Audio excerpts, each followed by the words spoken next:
Hola, bienvenidos y bienvenidos a su programa Tus Derechos, un espacio destinado a la difusión y reflexión sobre la cultura de los derechos humanos. El día de hoy vamos a platicar con dos expertas y un experto sobre el derecho al medio ambiente sano, un derecho que está previsto constitucionalmente en México y además en tratados internacionales suscritos por el Estado mexicano. Tengo el gusto de presentar a César Nava Escudero, quien es investigador en el Instituto de Investigaciones Jurídicas del UNAM y catedrático de Derecho Ambiental en la misma universidad. Es doctor por la London School of Economics and Political Science en Inglaterra. Bienvenido, César. Muchas gracias, Roberto, por la invitación.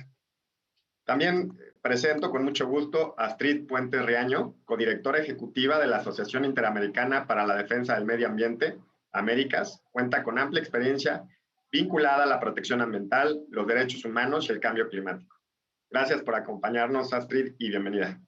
A ustedes, mil gracias por la invitación, es todo un gusto. Buen día. Y finalmente contamos con la participación de Clara Lucía Reyes, quien es subdirectora de logística de la Dirección General de Relaciones Institucionales de la Suprema Corte de Justicia de la Nación y tiene a su cargo la coordinación del portal de sentencias de derechos económicos, sociales, culturales y ambientales de la Cumbre Judicial Iberoamericana. Bienvenida, Lucía. Muchas gracias, Roberto.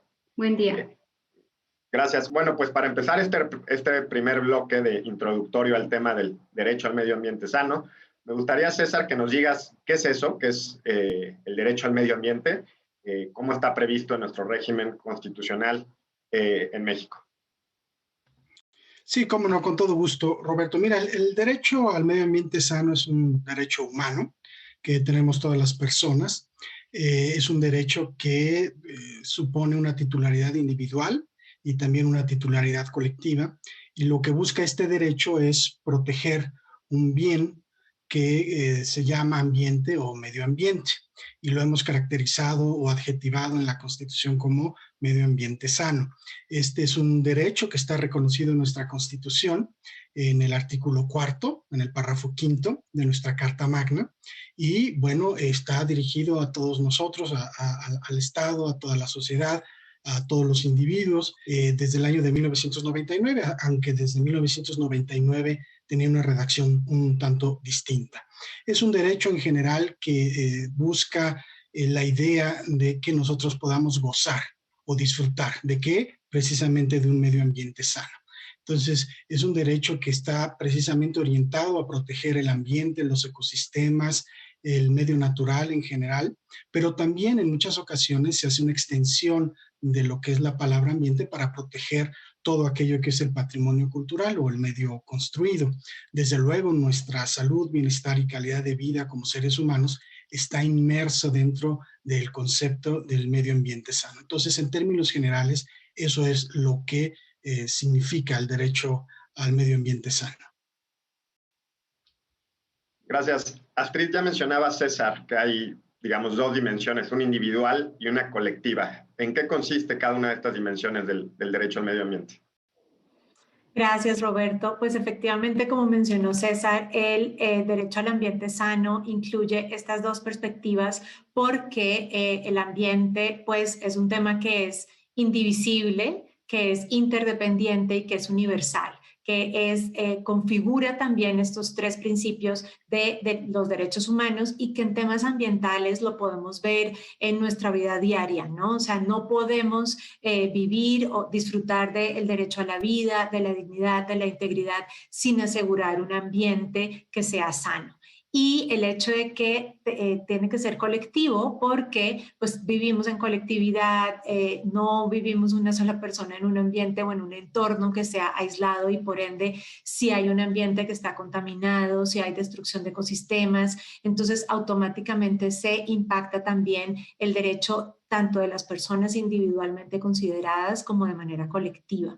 Y estos dos elementos, como mencionó César también, ya están incorporados dentro de la Constitución en México y también han sido reconocidos a nivel internacional por la Corte Interamericana de Derechos Humanos en algunas de sus decisiones. Hay una bien clave que me parece importante revisar, que es la opinión consultiva 23 del 2017, así como también en diferentes jurisdicciones de los países. intereses, porque el ambiente es un interés colectivo, porque obviamente, como mencioné, no es que estamos aislados, sino justamente habla de la interconexión que tenemos las personas con el entorno. Entonces, de esto es que habla, y esto también se refleja no solamente en el concepto, sino, y ojalá muy importante, en la garantía de la justicia, que no sea solamente a nivel individual, sino también que sigamos avanzando para que se pueda garantizar de manera colectiva, incluyendo también a grupos especialmente que puedan estar en situaciones de vulnerabilidad, ¿no? Entonces, cuando hablamos de lo colectivo,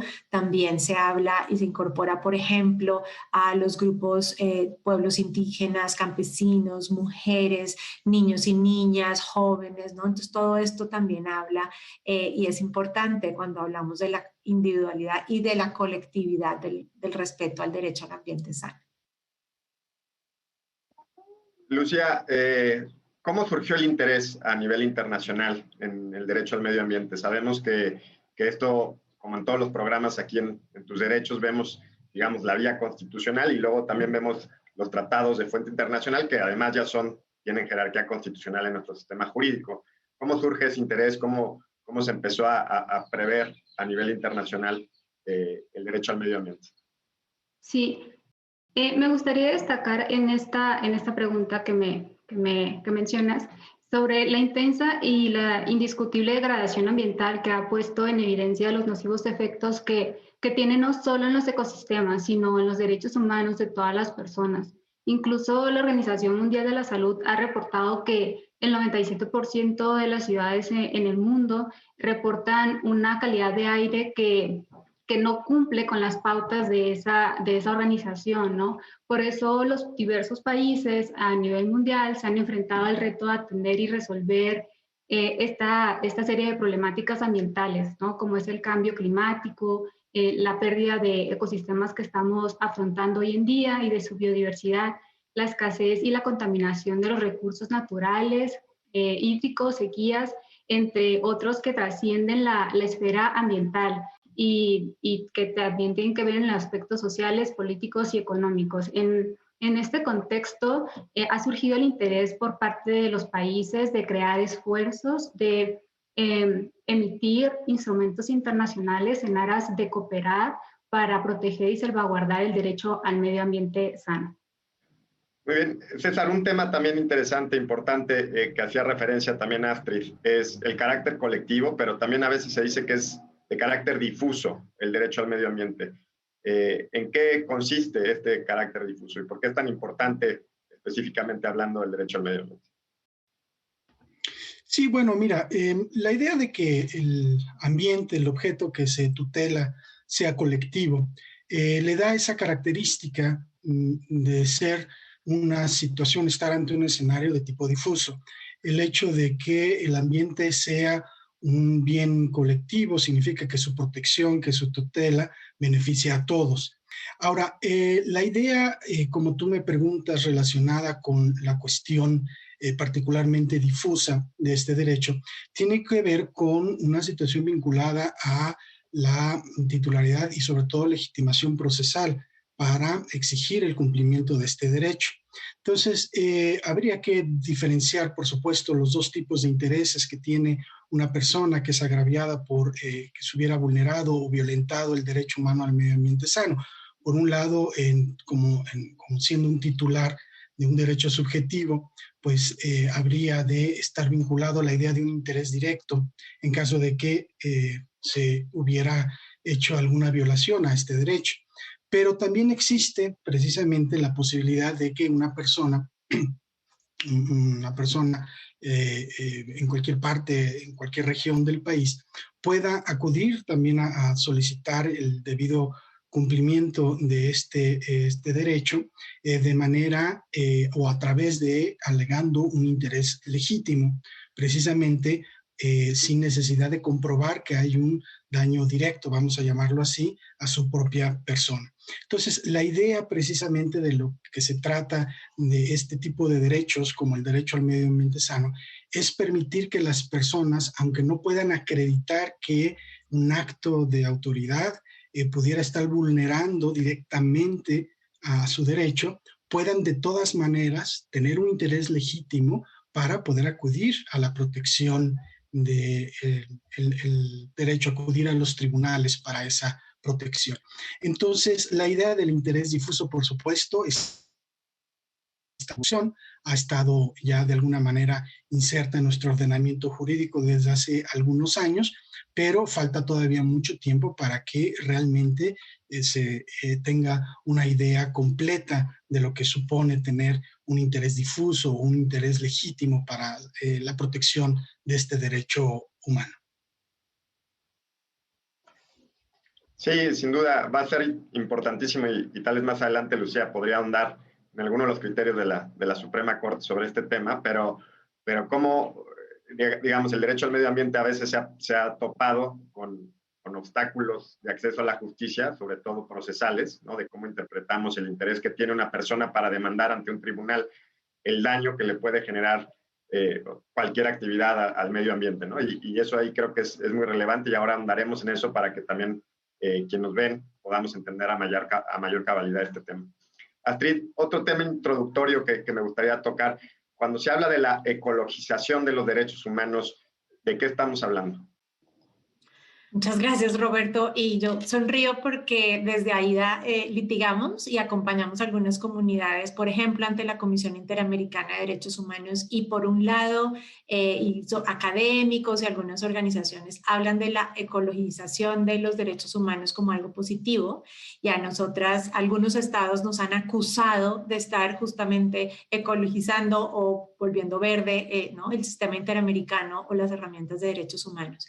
Y yo creo que en realidad de lo que se trata esto, como mencioné antes y quiero resaltar, es que cuando hablamos del ambiente estamos reflejando justamente la interdependencia y la indivisibilidad de los derechos humanos, ¿no?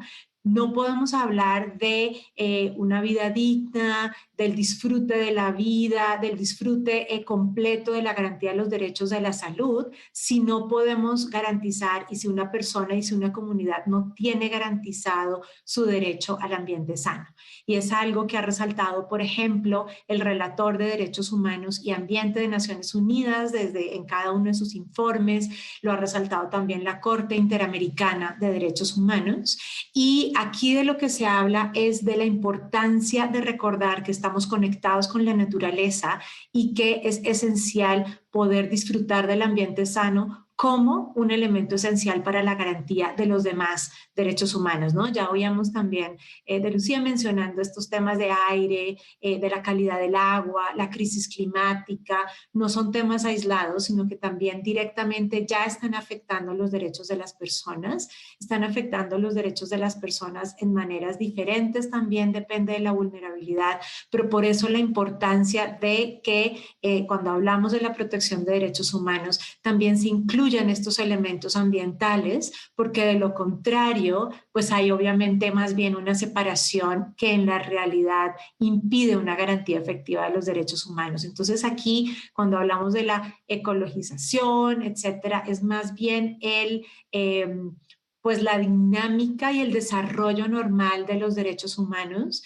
en donde avanza hacia una garantía real que realmente pueda aportar las soluciones que las personas necesitan, ¿no? Ahorita que hablábamos de estos temas de la legitimación, etcétera, pues muy importante considerar lo sustancial sobre lo procesal y ahí es clave que el derecho de los derechos humanos pueda aprender y alimentarse y complementarse con el derecho ambiental y de eso es yo creo que de lo que hablamos para que podamos justamente tener soluciones pues más cercanas y que el derecho cumpla su función final que es avanzar la justicia.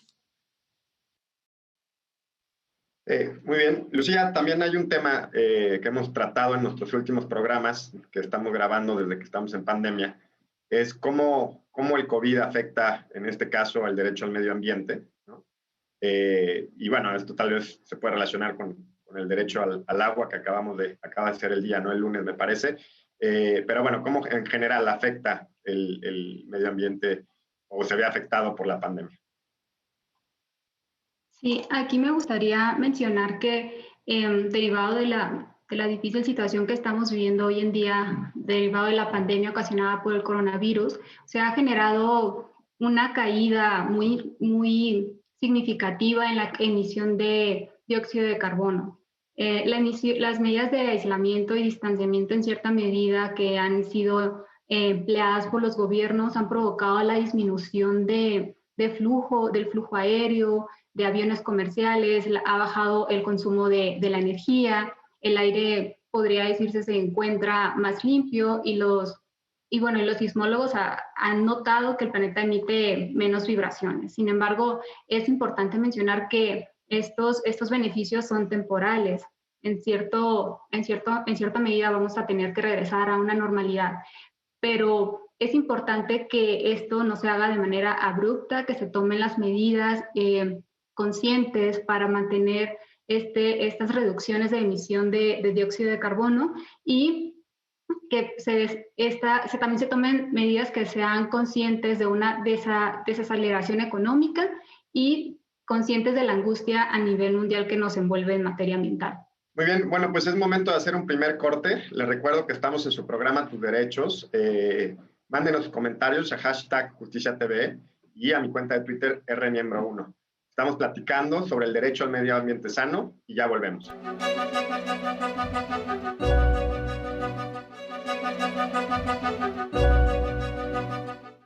Ya estamos de regreso en su programa Tus Derechos. Les recuerdo que estamos platicando sobre el derecho al medio ambiente sano. César, me gustaría retomar la conversación contigo. Cuando se habla del derecho al medio ambiente, hay un principio muy conocido, muy importante, que es el principio precautorio. ¿En qué consiste? ¿Cuál es el uso que se le ha dado? Sí, cómo no, Roberto, con todo gusto. Mira, el principio de precaución o el principio precautorio es un principio fundamental de derecho internacional ambiental y es un principio que está consagrado en un instrumento no vinculante que se conoce con el nombre de Declaración de Río sobre el Medio Ambiente y el Desarrollo, que fue adoptado en el año de 1992 en torno a la Conferencia de las Naciones Unidas que llevó precisamente ese título, Conferencia de las Naciones Unidas sobre el Medio Ambiente y el Desarrollo. ¿Qué es exactamente el principio de precaución? Bueno, antes que nada, el principio de precaución es un principio preventivo. Es un principio que nos ayuda o está enfocado precisamente a evitar que se produzcan ciertos daños previsiblemente.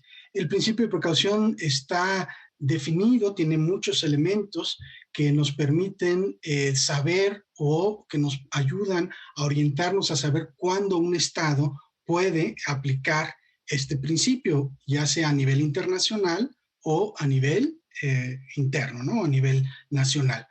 Características importantes del principio de precaución, desde luego, están orientadas a la cuestión de la certeza científica, en el sentido en el que los estados no pueden argumentar que no habrían de aplicar ciertas medidas de protección ambiental si no existe certeza científica absoluta de que ese daño se vaya a producir. Por ejemplo, en materia climática, no sabemos, no hay certeza científica absoluta de cuándo un huracán que vaya a impactar en nuestro país se vaya a dar en una fecha exacta, en qué lugar, de qué categoría va a ser ese huracán, etcétera, ¿no? Y eso, no por no tener esa información científica absoluta, va a generar que un Estado, el Estado mexicano, no tome acciones precisamente de mitigación o de adaptación en materia climática. De manera tal que el principio de precaución se configura como una herramienta fundamental para todo ambientalista, para tratar de proteger el ambiente. Claro, el principio de precaución no es muy bienvenido entre aquellas personas o entre aquellos estados que están completamente enfocados a llevar a cabo grandes proyectos o megaproyectos que piensan solo en crecimiento económico, porque el principio de precaución precisamente lo que hace es modular, regular, detener, si se quiere, ciertas actividades económicas en aras de proteger el ambiente. No necesariamente se debe de estar en la idea de que se va a producir un daño, basta con que exista una amenaza, un riesgo de que ese daño va a poder ocurrir, de que ese daño es significativo para aplicar el principio de precaución. Y de ahí la importancia de este principio. Creo que todos aquellos que no tienen mucha conciencia ambiental o que están en contra de la materia ambiental, porque hay gente que de veras no tiene mucha afinidad sobre los temas ambientales, pues se oponen mucho al principio de precaución y les da un poco de miedo. Pero la verdad de las cosas es que desde el punto de vista convencional, el principio avanza, desde el punto de vista del derecho consuetudinario a nivel internacional, el principio avanza, y también el principio en general aquí en los ordenamientos en varias naciones como aquí en México ya empieza a estarse regulando, insertando en nuestra propia legislación, de manera tal que el sentido que debemos de darle a este principio de precaución es sumamente elevado, en el sentido de que es una gran herramienta de defensa para proteger el ambiente. Muy bien. Astrid, vinculado con este principio precautorio está también la declaración de impacto ambiental. ¿En qué consiste? ¿Cómo está prevista? Si nos puedes explicar. Claro que sí, Roberto. Pues la declaración de impacto ambiental o las herramientas de evaluación de impacto ambiental también son una herramienta de política pública y de toma de decisiones que los estados tienen justamente para poder evaluar desde antes los posibles impactos que un proyecto o una actividad pueda tener para el ambiente y para los derechos humanos de las personas, y entonces poder determinar qué medidas se pueden implementar para evitar o mitigar o manejar ese tipo de daños, ¿no? Entonces, los estudios de impacto ambiental también fueron incorporados como una de las herramientas de la Declaración de Río, que César ya nos recordó, desde el 92, y es un elemento que está también incorporado en muchos tratados internacionales ambientales, incluyendo el convenio de Ramsar, el convenio marco de cambio climático, entre otros, ¿no? Incluso dentro de los derechos humanos también la Corte Interamericana de Derechos Humanos se ha referido a los estudios de impacto ambiental como parte de las obligaciones de los estados para garantizar, proteger y respetar los derechos humanos de las personas y de las comunidades que puedan estar afectadas por algún proyecto o actividad. Es esencial que los estudios de impacto ambiental se hagan de manera previa a la toma de las decisiones de los proyectos.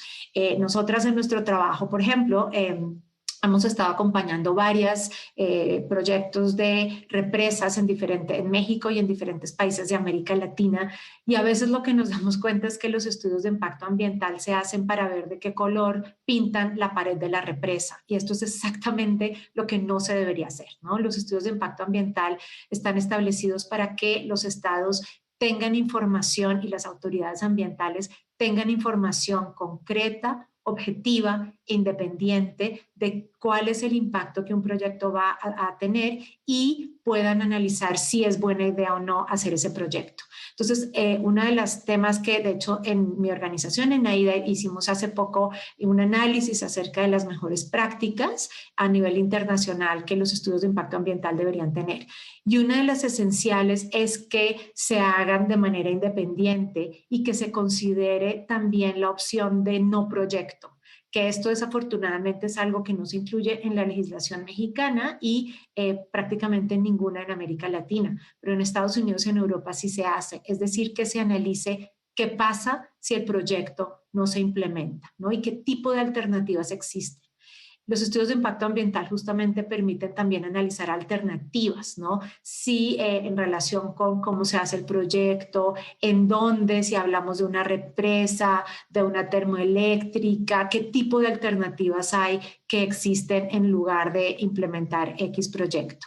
Es parte además, como mencioné, de las obligaciones de los estados respecto a los derechos humanos y es también una obligación internacional.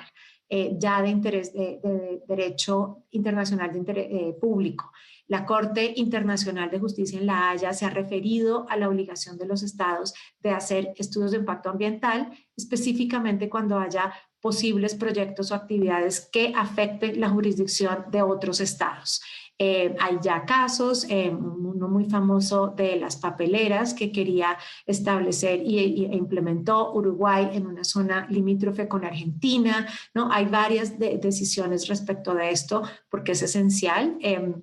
Quiero cerrar también para decir que dentro de los estudios de impacto ambiental, que es un proceso, ¿no? En México se conoce como la MIA, que es el documento final, pero en realidad es un proceso de evaluación en donde se ejercen e intervienen principios como el de prevención, es decir, cuando se sabe que una actividad puede causar impactos y se conocen las medidas para evitarlos, entonces se deberían implementar. Y como mencionaba César, también el principio de precaución, es decir, cuando hay un riesgo de daño grave o irreversible a la salud humana o al ambiente y que hay incertidumbre científica respecto de específicamente los daños, entonces que se puedan tomar las previsiones para evitar esos daños. Y los estudios de impacto ambiental es clave que incorporen también temas de información, participación y acceso de las comunidades o personas que puedan tener interés en una actividad o proyecto que se esté proponiendo. Gracias, Astrid. También ya nos aclaraste de pasada también la diferencia entre el principio de prevención y precautorio, que tenía ahí pendiente, pero bueno, qué bueno.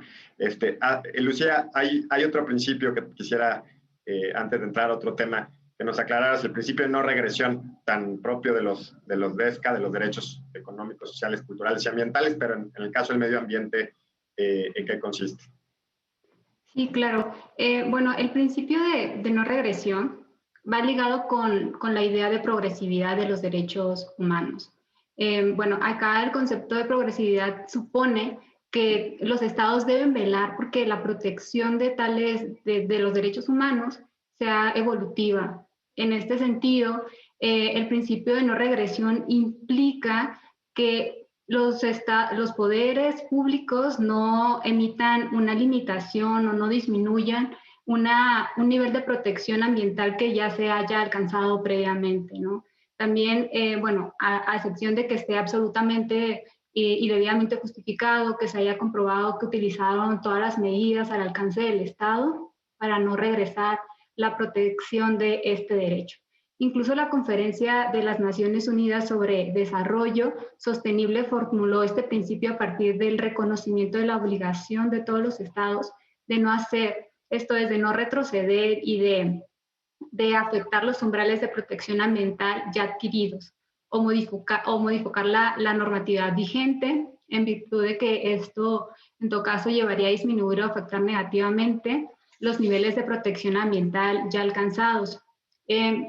Hablando de este tema, me viene a la mente el amparo en revisión 610 de 2019 de la segunda sala de la Suprema Corte, ¿no? Acá, la Comisión Reguladora de Energía emitió una NOM en la cual modificó la anterior, en la cual ya tenía establecido un porcentaje de etanol de 5.8% y en la nueva que se emitió lo aumentaba al 10%. Entonces, en este sentido considero que podría ser una norma regresiva porque el nivel de protección del porcentaje de etanol que se contempló para la oxigenación de la gasolina iba en este sentido, ¿no? En proteger el medio ambiente y protegerlo de los altos niveles de contaminación.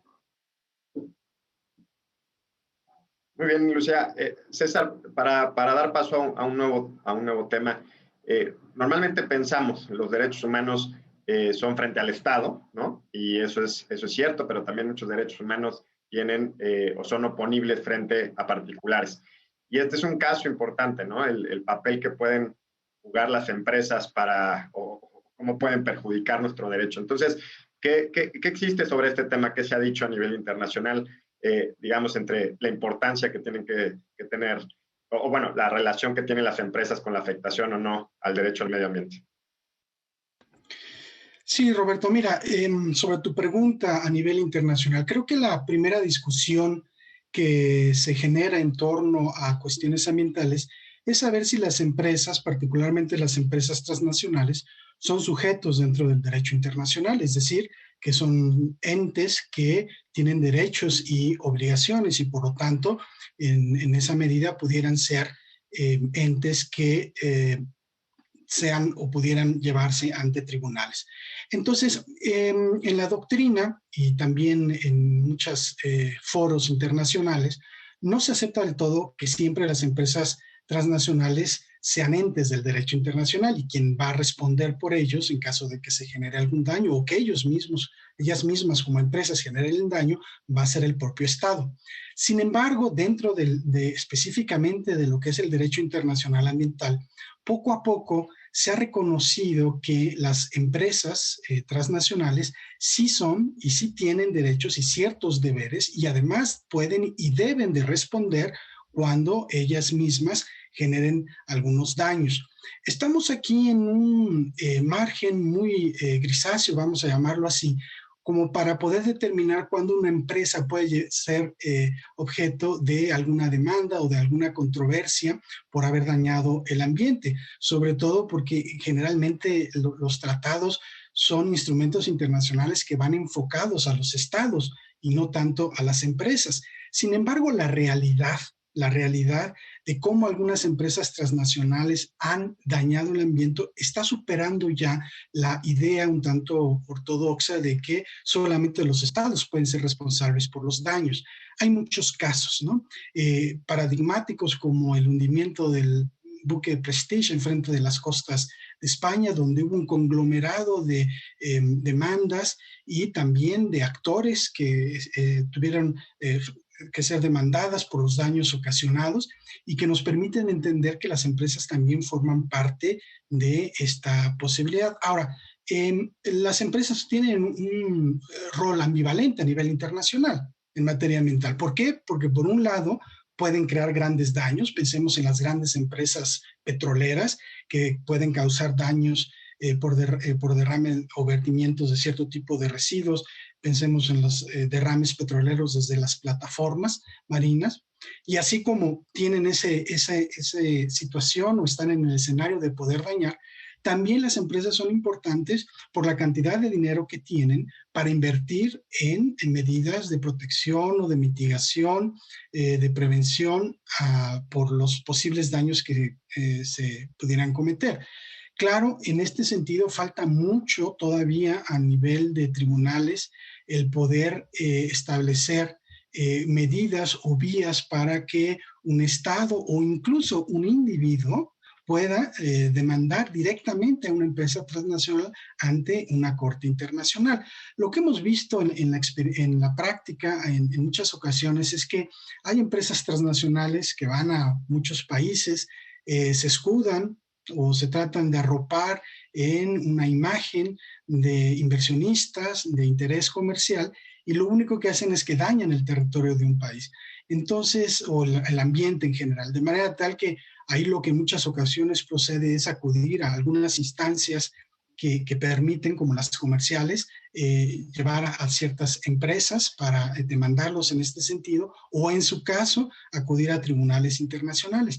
A tribunales arbitrales. Entonces, para tratar de resumir la idea, las empresas en este rol ambivalente que tienen pueden ser muy positivas para ayudarnos a proteger el ambiente, pero están siendo también y pueden serlo muy negativas. Entonces, hay que tomar en cuenta eso y no hay otra manera de combatir la crisis ambiental o enfrentarnos a los problemas ambientales si no incluimos a las grandes empresas dentro de la gran gobernanza internacional ambiental. Muy bien, César, nos pones sobre la mesa un tema interesantísimo, el reto, ¿no? de lograr la justiciabilidad del medio ambiente frente a otros particulares, como las empresas. Esto, digamos, es una discusión de los derechos humanos en distintos frentes, pero en este caso particular del derecho al medio ambiente toma una relevancia importantísima. Es momento de hacer un segundo corte, ya regresamos, estamos en su programa Tus Derechos. Les recuerdo que estamos platicando sobre el derecho al medio ambiente sano, y las invito a que me manden sus comentarios a mi cuenta de Twitter rniembro1 y #JusticiaTV. Ya volvemos.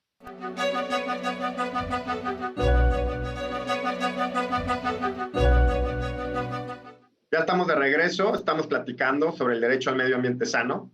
Astrid, me gustaría retomar la conversación contigo y preguntarte cuáles son las buenas prácticas por un lado, ¿no? Buenas prácticas, pero también cuáles son los obstáculos que normalmente se encuentran las personas que litigan sobre este tema para litigar o para lograr el acceso a la justicia, la debida protección del derecho al medio ambiente sano.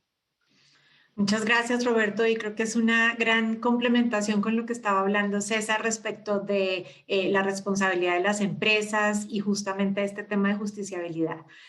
Pues una de las cosas por las cuales quisiera empezar es que obviamente el ejercicio del derecho a la justicia y la búsqueda de acceso pues está enmarcado en un espacio y en un país, cuando pensamos en México, pero también en América Latina, profundamente desigual.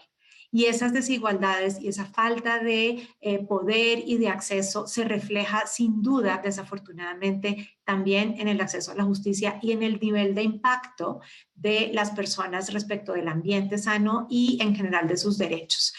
Un tema que ahora que estábamos hablando de las empresas me hizo recordar y quisiera contribuirles también es que hablando de la crisis climática, los científicos y las científicas han concluido que en la medición de la cantidad de emisiones producidas desde 1800 hasta 2010, el 63% de las emisiones a cambio climático son atribuibles a más de 90 empresas, solamente. ¿no? Entonces, este es el nivel de responsabilidad que hay y la dificultad de acceso, pues como mencionaba definitivamente César, pues no hay herramientas, no hay espacios suficientes justamente para a nivel internacional acceder a la justicia, por ejemplo, para pedir la responsabilidad de estas empresas que son en gran parte responsables de la crisis climática y en muchas de estas empresas son mucho más responsables que algunos de estados, ¿no? Hay, por ejemplo, hay varias empresas estatales, incluyendo Pemex, la empresa de petróleos en Brasil, la empresa de petróleos en Venezuela, la de Arabia Saudita. Entonces, uno de los retos que hay es que desafortunadamente el derecho no brinda a nivel internacional el acceso a los mecanismos adecuados. Y ahí es donde me parece que es muy importante resaltar la oportunidad que tienen las jurisdicciones nacionales para avanzar y brindar alternativas de acceso a la justicia a comunidades y personas que están afectadas por derechos humanos, específicamente en temas ambientales. En México, la ley de amparo, por ejemplo, y las reformas que hubo en los últimos años ya permiten, por ejemplo, accesos a acciones colectivas, una legitimación más amplia, pero todavía vemos que esto no avanza en las cortes. Este tema de abrir la posibilidad de que haya una legitimación activa amplia, lo que hablábamos al comienzo también del interés legítimo, es un tema que a México todavía nos cuesta avanzar y que me parece esencial. Y otro tema también es abrir la posibilidad y poner en la práctica la posibilidad de hacer amparos contra actores que no sean solamente el Estado. Hay en varios países, Colombia, de donde yo soy originaria, en Argentina, en Costa Rica, a nivel mundial, hay muchos países en donde se puede y es viable y es muy útil implementar acciones de amparo en contra directamente de los actores que son directamente responsables de la contaminación o de los impactos, ¿no? Entonces, digamos, hay muchas maneras en donde se puede hacer y donde yo creo que el intercambio también de experiencias, entre otros de la rama judicial, entre jueces y juezas que se ven enfrentados a esto y han podido avanzar es clave. Un tema también de buena práctica sin duda es a través del derecho comparado ver cómo se llena de contenido el derecho al ambiente sano en términos de soluciones para priorizar lo sustancial sobre lo procesal. Y definitivamente quisiera también, ojalá tengamos tiempo, pero resaltar la importancia también del acuerdo de Escazú. Tú hablabas de los límites del acceso a la justicia y recientemente se aprobó por fin el acuerdo de Escazú que entra en vigor el 22 de abril de este año, es decir, el Día de la Tierra, que es un día de conmemoración histórica para América Latina y para México, que ya lo ratificó. El acuerdo de Escazú lo que hace es avanzar y consolidar la obligación de los estados para permitir el acceso a la participación, información y justamente el acceso a la justicia en materia ambiental, tanto para comunidades indígenas, para las comunidades campesinas y para cualquier colectivo y persona que esté interesado en el ambiente, que como mencionamos es de interés público, ¿no? Entonces, pues sin duda creo que avanzar en estas limitaciones que tenemos y abrazar la realidad y asegurar que el derecho pues se mueva al ritmo que la realidad y las desigualdades en México necesitan es esencial. Gracias, Astrid. pues sin duda, ¿no? Ahí el derecho comparado es fundamental para nuestro país también, a ver cuáles son las experiencias de otros países que han facilitado el acceso a la justicia para este tipo de derechos, y en específico para el derecho al medio ambiente. Sin duda, pues mucho se ha discutido y se ha dicho en México las dificultades que todavía el juicio de amparo presenta para la justicialidad, sobre todo derechos como el medio ambiente o derechos sociales, digamos, porque no fue pensado en su momento, en sus orígenes, para litigar esos derechos, pero que bueno, ahora, el día de hoy, pues tiene que responder a eso, y afortunadamente, pues hay algunos nuevos criterios, ¿no? Que van avanzando, que van abriendo la puerta, pero que todavía son pocos para los retos que están enfrente. Lucía, si quisieras ahondar en lo que mencionaba Astrid, el acuerdo de Escazú, en qué consiste, por qué es tan relevante, mencionar algo también sobre la participación que prevé el derecho a la participación, por favor. Sí, claro, Roberto. Bueno, mencionar que el Acuerdo de Escazú es un tratado regional vigente que aborda el acceso a la información, la participación ciudadana y el acceso a la justicia en asuntos ambientales. Como mencionaba Astrid, es el primer acuerdo regional ambiental de América Latina y el Caribe, y el primero en el mundo en contener disposiciones específicas sobre defensores de derechos humanos en asuntos ambientales que se han visto criminalizados por pronunciarse, por levantar la mano en relación en asuntos ambientales, ¿no? En este sentido, pues este instrumento establece el derecho a la información, el cual se entenderá que todas las personas tendrán esa prerrogativa de exigir a las autoridades de que les informen qué es lo que qué medidas, actividades se están realizando o tomando en materia ambiental. Es importante también mencionar que el principio que mencionas de participación, porque es relevante en una sociedad democrática, pues es importante mencionar que la participación pública representa uno de los pilares fundamentales de los derechos que se han conocido como instrumentales o de procedimiento, dado que es por medio de la participación que nosotros como ciudadanía ejercemos el control democrático de las gestiones estatales, y así podemos cuestionar, indagar y preguntar sobre el cumplimiento de las funciones públicas. En este sentido, es muy importante la participación en materia ambiental, porque nos permite ser parte de la toma de decisiones y ser escuchados en cuestiones que nos van a afectar, ¿no? La participación pública nos facilita a las comunidades a que exijan la adopción de decisiones y también la mejora y la credibilidad de los procesos gubernamentales. César, vinculado con este tema, los pueblos y comunidades indígenas han sido un grupo en situación de vulnerabilidad que comúnmente no es escuchado antes de la toma de decisiones que afectan, digamos, su entorno, su medio ambiente. ¿Qué nos puedes decir sobre esto antes de pasar a la ronda de conclusiones?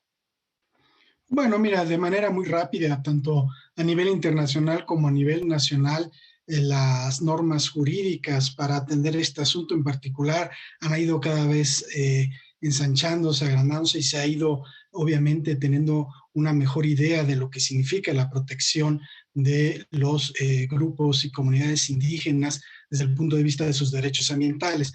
Aquí en México, por supuesto, el artículo de referencia es el segundo, constitucional, particularmente en el apartado A, donde se establecen derechos de acceso preferentes que tienen los pueblos y comunidades indígenas a sus recursos naturales. Pero eso es lo que está en el texto, eso es lo que dice la ley. De ahí a que la realidad esté apegada a eso, no es así. Los pueblos y comunidades indígenas siguen estando bastante discriminados, excluidos de la toma de decisiones y también de la posibilidad de ejercer sus propios derechos ambientales, lo que es una verdadera lástima, ¿no? Pero ocurre aquí en México y ocurre en muchos otros lugares, en aquellas naciones que todavía cuentan con grupos indígenas o con pueblos indígenas. Como bien decía Astrid, uno de los grandes problemas que tenemos es los grandes niveles de desigualdad que existen en América Latina y el Caribe, y mientras no avancemos en eso, pues los grupos indígenas siempre serán parte de esa ecuación. Así es que pues se violan constantemente sus derechos ambientales día con día. Eso es lo que nos debe de preocupar a todos. Muy bien, pues muchas gracias, César. Pues es momento de hacer la última ronda de reflexiones, conclusiones. Pues para seguir el orden que ya tenemos, Astrid, si nos puedes dar tus palabras finales, por favor. Muchísimas gracias, Roberto. Pues para empezar, quisiera resaltar y agradecer la importancia de hacer este programa y pues de invitarme. De verdad, para nosotros es un honor poder contribuir y de verdad les felicito en el programa de Tus Derechos, porque este es un tema que hay que hablar, que está conectado con todo, que estamos vinculados, que todas las personas, por ejemplo, ya estamos afectadas por la crisis climática y la crisis de biodiversidad de diferentes maneras. Sabemos que pueblos indígenas y comunidades tienen un nivel de vulnerabilidad mayor, pero como decía Lucía, las ciudades tienen un altísimo nivel de contaminación y eso nos afecta a todos. El 80% de las personas vivimos en ciudades, así que de verdad, mil gracias. Quería también resaltar la importancia y algo que estamos trabajando muchas personas es lograr el reconocimiento a nivel universal en Naciones Unidas del derecho al ambiente sano. Porque si bien vemos en México que hay retos, América Latina y el Caribe tenemos muchos retos, al menos ya está reconocido el derecho. Hay muchos lugares todavía a nivel mundial que no está y eso me parece muy importante para también poder aportar, y creo que México tiene obviamente muchas oportunidades de avance, etcétera, pero también hay muchos ejemplos de buenas prácticas que se pueden también compartir. Entonces, de verdad, yo les invito y agradezco este programa y que sigamos aprendiendo y compartiendo y cruzando información, porque definitivamente hay mucha oportunidad. El tema ambiental no es un tema solo de derechos o de amantes y abrazadores de los árboles, tiene que ver con la vida y la sobrevivencia humana y también tiene que ver con el progreso del país. Cada vez vemos más evidente, y la pandemia es una evidencia también de esto, de cómo cuando no cuidamos el planeta y el ambiente, pues estamos sacrificando también nuestro propio vida, progreso también como país. Así que pues me parece muy importante continuar con esto, pero también que tenga no solamente influencia dentro de las decisiones de la rama judicial, sino también dentro de las políticas públicas y las políticas y decisiones que cada persona, empresa y entidad tomamos para asegurar que los derechos estén adecuadamente protegidos y obviamente el ambiente, que es al final donde vivimos. Así que mil gracias por esta conversación y este diálogo tan importante. Gracias a ti, Astrid, por estar acá. Lucía, tu conclusión final.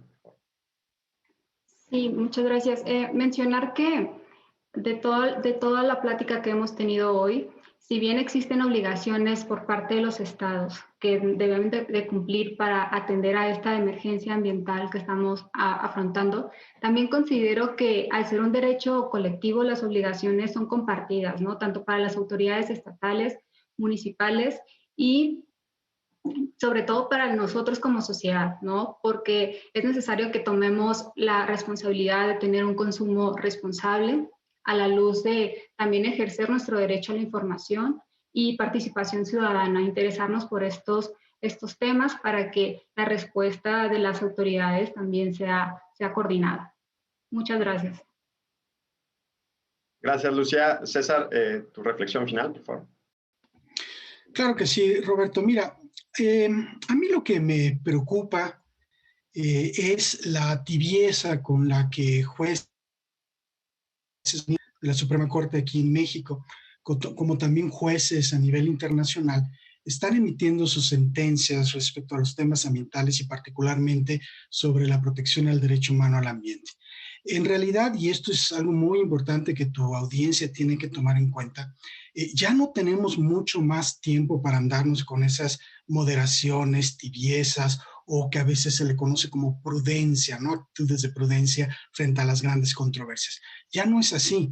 Ya está ante nosotros un problema, una crisis climática, una crisis ambiental de enormes proporciones y necesitamos actuar rápido y pronto y con mucha firmeza. Entonces sí me preocupa lo que ocurre en el mundo en este sentido. Creo que los que dictan sus fallos y sus sentencias necesitan tener muchísimo mayor certeza y firmeza en sus decisiones.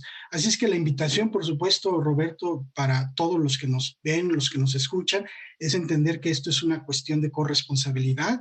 El único culpable, si así se le quiere ver responsable, no solamente es el Estado, es la sociedad, es las empresas, somos nosotros, las personas físicas, son los colectivos, son los grupos y comunidades indígenas. Así es que tenemos que subirnos en un tren planetario y global. No me resta más que, Roberto, agradecerte por la invitación y agradecer la participación también de mis colegas en este momento, Lucía y Astrid, en este programa, y felicitarlos, obviamente, por lo que hacen. Muchas gracias. Gracias, César. Bueno, gracias a ustedes por estar acá. Pues sí, nos quedamos con retos importantes, la reflexión realmente interesante sobre el derecho al medio ambiente, cómo se involucra tanto los estados nacionales como afectaciones transfronterizas, como también las empresas, el papel importantísimo que tienen que jugar, pero también ya enfatizaban pues, la responsabilidad de cada uno de nosotros de cuidar el medio ambiente, ¿no? A veces parece tan básico, pero se podría hacer una gran diferencia si tuviéramos esa responsabilidad en cada uno de nosotros y así se lo transmitiéramos también a las siguientes generaciones, ¿no? Porque esto, pues, como sabemos, yo no lo mencionamos en el programa, pero también hay una responsabilidad entre generaciones de cuidar el medio ambiente para los que vienen, ¿no? Entonces, bueno, pues les agradezco mucho, muy interesantes reflexiones. Nos quedan muchos temas sobre la mesa, pero bueno, habrá más oportunidades. Les recuerdo a quienes nos ven que nos manden sus comentarios a #JusticiaTV, a mi cuenta de Twitter rniembro1 y nos vemos en la siguiente.